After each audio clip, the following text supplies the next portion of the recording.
say that until you're so uncomfortable that your uncomfortability pushes you to action, then you've not suffered enough. Exactly. Comfort zone is a dead zone. If you embrace comfort zone, literally you're dead. And it's learning to know what stands on the way is really making the way. Okay, interesting.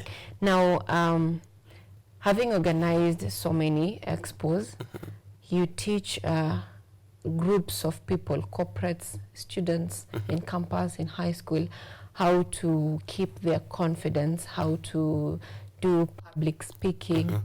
So let's say, for example, you were to give a TED talk for a minute.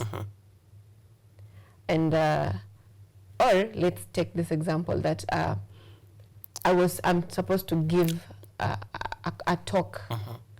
What is that one, and I'm nervous, what is that one advice that would give me to boost my confidence instantly?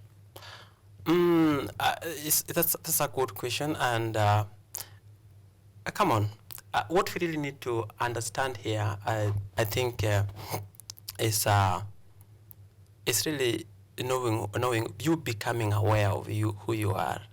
Yeah, because most of the times in public speaking, it's just understanding that yes, I have the anxiety, I know I have less knowledge here, and I can't really speak well.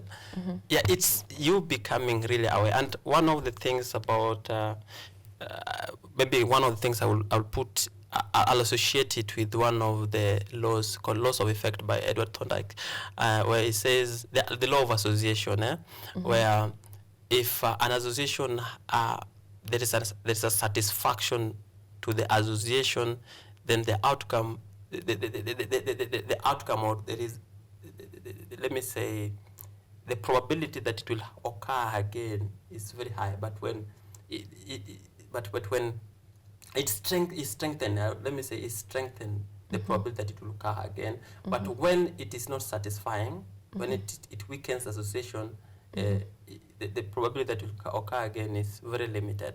What I'm trying to say in a nutshell is that you need to understand yourself, okay? So many people, because they're being told by the community or the society that you're not good at this, and that really make them not to really continue doing what they have been aspiring to do, continue in their dreams, or to continue to believing in what they initially believed could really work out for them. So now, coming to your question, is that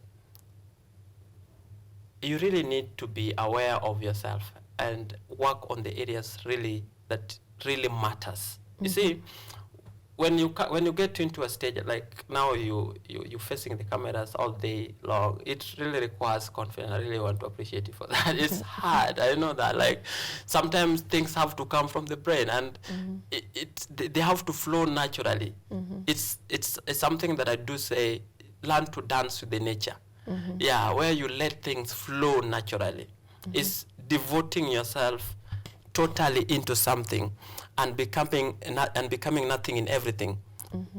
Maybe that can be a little bit difficult to understand. It's a phenomenon. It's a phenomenon where, for example, you put a salt. Salt is something you can see salt. When you dilute it into water, are you gonna see salt now? No, you're not gonna see salt. But it is nothing already.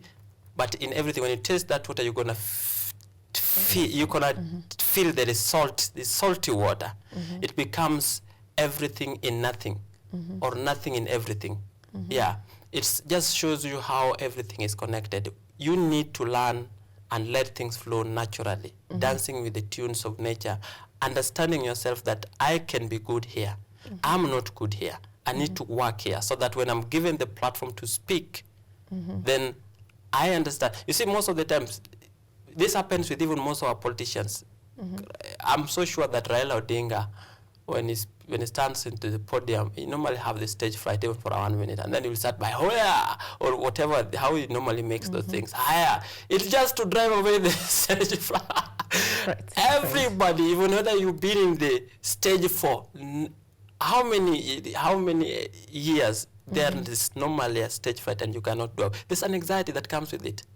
Yeah, in the first 10 seconds or 30 seconds, it depends It will just happen. Yeah, but you have to find a way of how to drive that. But that comes with the fact that you've understand yourself that yes, I have the stage fright, I have the anxiety, but I have to deal with it. Yeah. I've come to understand